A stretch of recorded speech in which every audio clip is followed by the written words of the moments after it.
Okay, let's unpack this. We are diving deep today into something that gets a lot of hype. Large reasoning models, or LRMs. Think of these as the latest frontier in AI, systems designed not just to generate text, but to think through problems, solve logic puzzles, make plans. And we've got a fascinating source guiding us, a research paper that asks a really crucial question. What can these models really do when faced with increasing complexity? Where do they hit the wall? Yeah, and what's particularly interesting, I think, is the timing. We're seeing models like Claude 3.7, Sonnet Thinking, DeepSeek R1. They're marketed as having these advanced reasoning capabilities. Yeah. But, well, evaluating this is tricky, really tricky. Standard benchmarks, they often fall short. How so? Well, they might be contaminated, right? The models might have seen the data during training, or maybe more importantly, they often only check the final answer, which gives us basically zero insight into how the model actually got there. Was it reasoning or something else? So we don't really know if they're truly reasoning or just pattern matching extremely well, maybe on a massive scale. Exactly. We need a way to, peek inside the process a bit, see the actual steps they're taking or trying to take. And that's where this paper comes in, I gather. It is. Their mission, and ours today, is to use these controlled, sort of pure puzzle environments, places where complexity can be dialed up predictably. The idea is to understand how these LRMs think, where that thinking actually helps, and where, maybe surprisingly, they seem to just fundamentally break down. What does this tell you about the future potential and maybe the limitations of AI reasoning? Let's get into it. So first off, maybe just level set. What are these LRMs we're talking about, and why turn to puzzles instead of, say, more traditional tests? Right. So think of LRMs as kind of an evolution of the large language models we're all familiar with. They're specifically designed or prompted to leverage sequential thinking processes, often using techniques like chain of thought, maybe even incorporating some kind of self-reflection line. The goal is really to move towards more general problem-solving abilities, not just, spitting out text. Okay, aiming for deeper capabilities. And the standard way we test models, things like math benchmarks or coding challenges, that's not quite cutting it for evaluating this reasoning aspect. Well, the researchers here argue pretty strongly, no, not entirely. Like we mentioned, there's the contamination issue. Has the model just memorized solutions to similar problems? But critically, even if the final answer is right, you don't see the steps. You don't know if it's just recalling something or if it's actually planning, strategizing. Got it. So you need an environment where you can actually see the work, see the intermediate steps, and crucially, control the difficulty precisely. Precisely. And that's the real power of using these classic logic puzzles. They chose ones like the Tower of Hanoi, moving the disks. Also checker jumping, which involves swapping pieces on a board. River crossing puzzles, getting people or items across with certain constraints. And Block's World, which is about stacking blocks in a specific order. Okay, classic AI problems. Exactly. And for each one, you can systematically increase the number of items, more disks, more checkers, more people to cross, more blocks. And that increases the complexity, the number of steps required, in a perfectly controlled mathematical way. You know exactly how hard it should be. And because these involve discrete steps, moving a disk, moving a checker, you can actually check if the model's proposed solution path is valid at every single stage. Right. That's key. You can use simulators to basically follow their thoughts, the intermediate moves they propose in their reasoning trace. And you can see, okay, is this a valid move? Are they staying on a correct path? Are they backtracking effectively? Or are they just, going completely off the rails? This gives you real insight into the process, not just whether they lucked into the final outcome. Okay, so they set up this really fascinating test bed, using these controlled puzzles to properly probe the reasoning process. And the first big finding they report is, well, it's pretty surprising, something they call 3 regimes of complexity. Yes, this is where it gets really interesting, I think. When they compared the performance of these thinking LRMs, the ones using chain of thought, to standard LLMs, basically the same underlying model, but without the explicit reasoning prompts. They didn't just see a simple linear improvement from the thinking.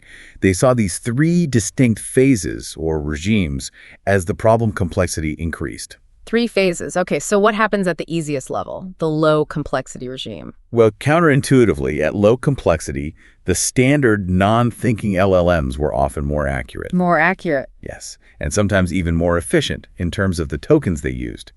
It seems the LRMs with all their elaborate internal thinking steps, sometimes manage to overthink the simple problems. They'd explore unnecessary paths, generate a lot of thought process, and end up being less effective, maybe even less accurate, than the models that just gave a more direct answer. Wait, hang on. So the extra thinking process actually made them worse on the easy stuff sometimes. That's pretty wild. It is. It really challenges the simple idea that more thinking is always better. But then things shift at medium complexity. Okay, what happens there? This is where the LRM's chain of thought really starts to earn its eep, so to speak. As the problems required more planning steps, more intermediate logic, the performance gap widened significantly in favor of the LRMs. Yeah. Their ability to break down the problem, to plan sequentially, really helped them navigate this intermediate level of challenge much better than the standard models. All right, so that makes more sense. Thinking helps when things get moderately tricky. Right. But here's the kicker, the really striking part. The third phase, high complexity. Despite the LRM's advantage at medium complexity, as the problems got truly hard, requiring many, many steps, both model types experienced a dramatic, almost complete collapse in performance. A collapse? Like they just couldn't solve them at all? Pretty much. Accuracy plummeted towards zero for both. Now, the LRM's thinking did delay this collapse point slightly. They could handle slightly more complex problems before failing completely. But crucially, they ultimately hit the same fundamental wall as the standard models.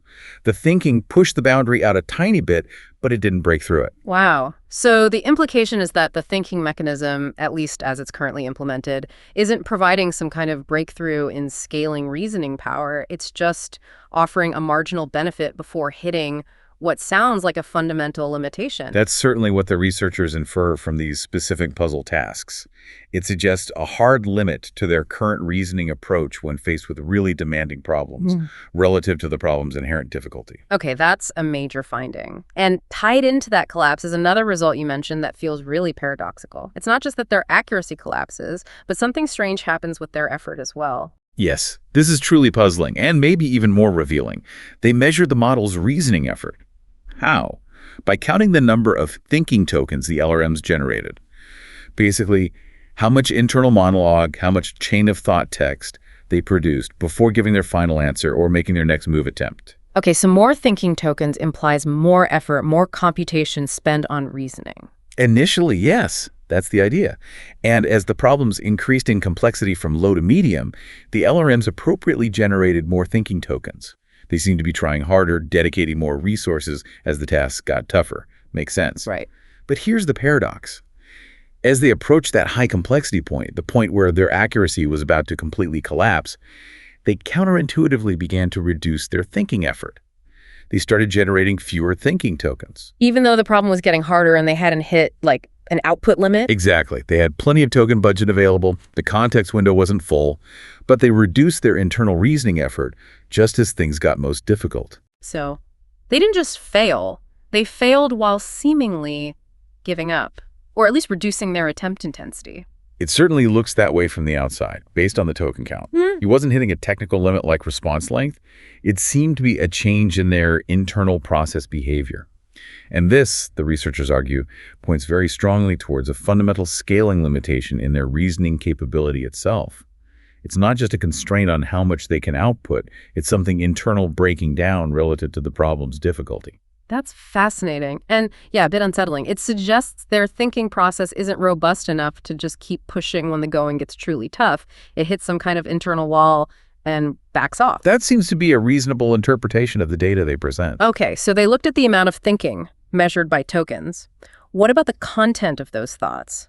By analyzing the actual steps proposed within those thinking traces, what did they see going on inside the black box, especially right before the collapse? Right, this is where using those puzzle simulators became invaluable. They could actually take the intermediate states or moves the models generated within their chain of thought process and check, is this a valid step? Does this move things closer to a solution? So they could grade the thinking itself, not just the final answer. Precisely. And what they found really reinforced those three regimes we talked about. At low complexity, remember where the LRMs sometimes did worse? The analysis showed that the models often found the correct solution path quite early in their thinking trace. But then, bizarrely, they kept going, exploring many incorrect or unnecessary paths afterward. So they found the answer but didn't recognize it or just kept waffling. Sounds incredibly inefficient. Definitely inefficient. Yeah. It's like they stumbled onto the right idea but then got lost in further pointless exploration. Overthinking seems like the right word.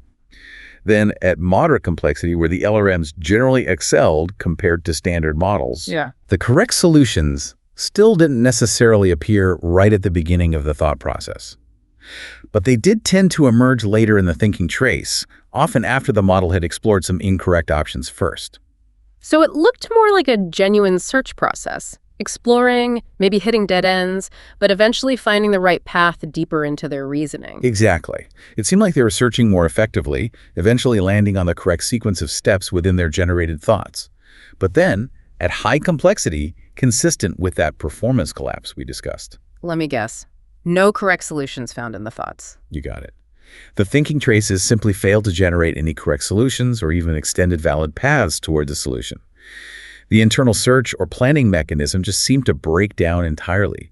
They couldn't even find the right steps internally, let alone execute them. So this idea that these models can explore options and maybe self-correct, it seems real, but it's clearly limited. It's inefficient at low complexity, works okay at medium, but just completely falls apart under high complexity pressure. That's precisely what the analysis of the internal thought processes strongly suggests, based on this research. The self-correction or exploration ability has very clear scaling limits. Okay. Now, moving on, you mentioned earlier that perhaps the most surprising findings relate to basic execution and consistency, things that seem like they should be table stakes for a reasoning system. Yeah, this is where things get really counterintuitive, maybe even a bit worrying if you think about deploying these for critical tasks. You'd expect a system designed for reasoning to be pretty good at, well, following logical instructions or applying logic consistently. Seems reasonable. So, first, they tested the ability to follow an explicit algorithm. They took the Tower of Hanoi puzzle, which is a well-known simple recursive algorithm, to solve it optimally. And they didn't just ask the model to solve the puzzle, they explicitly gave it the algorithm. Step-by-step pseudocode right there in the prompt. Okay, so the task changed from figuring out the solution to just executing a provided plan, like giving someone a recipe instead of asking them to invent dinner from scratch. Exactly, a perfect analogy. And you'd naturally assume that this would make the task vastly easier for the model, right? Yeah, performance should soar, surely. The collapse point should vanish or move way out to much higher complexity levels. That's what intuition suggests. But the results showed performance did not improve significantly at all. Seriously, giving it the answer key didn't help. Not really.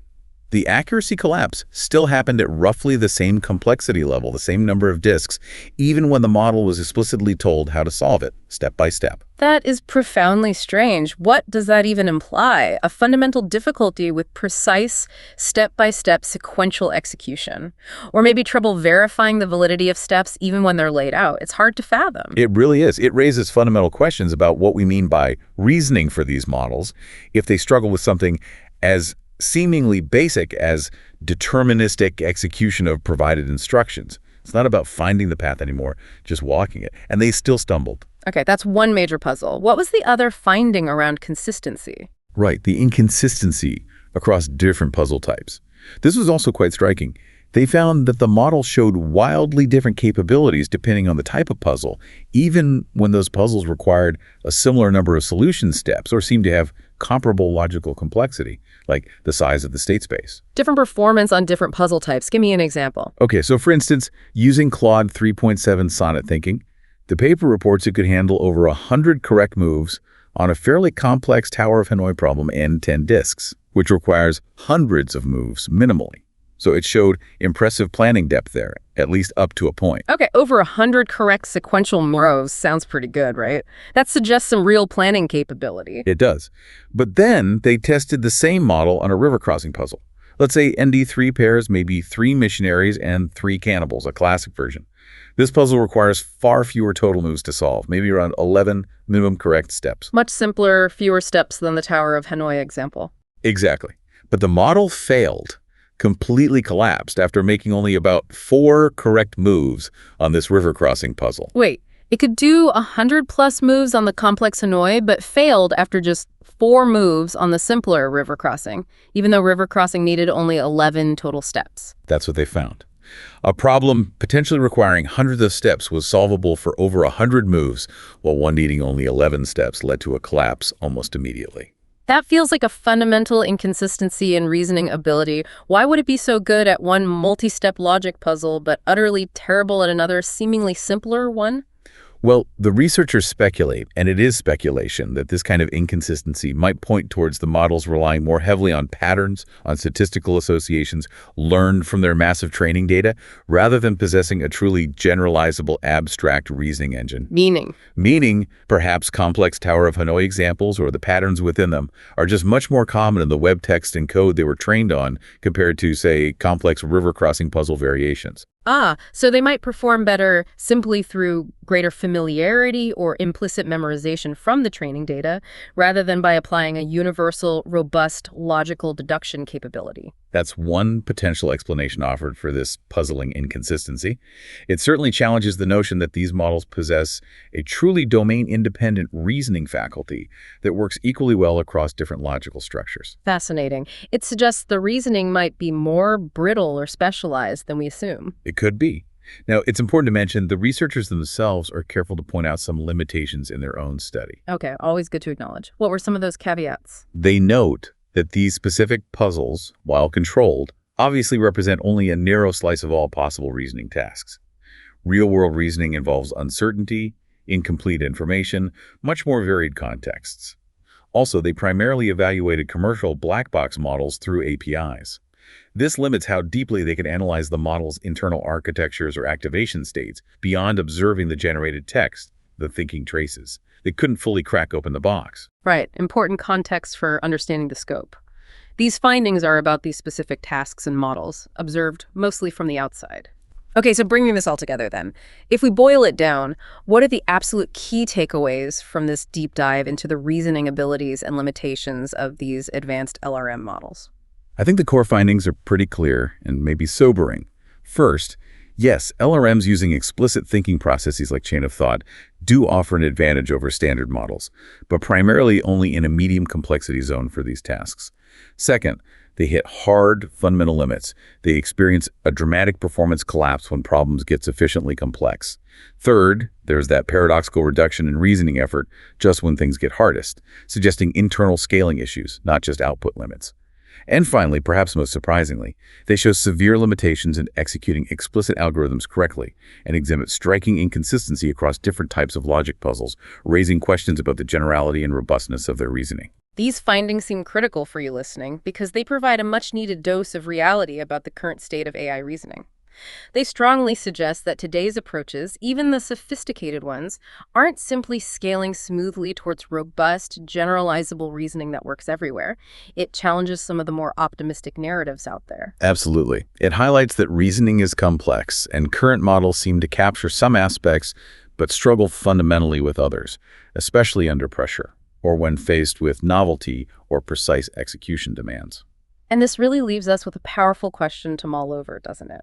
If an AI model, even an advanced reasoning model, struggles to reliably follow a simple recipe or is dramatically inconsistent across seemingly similar logic problems, what does that truly mean for its ability to reason in the broader sense that we humans understand it? What questions does this raise for you about how we should approach building these systems, how we evaluate their true capabilities, and ultimately, how much trust we can place in them, especially as they become more integrated into complex, real-world decision-making?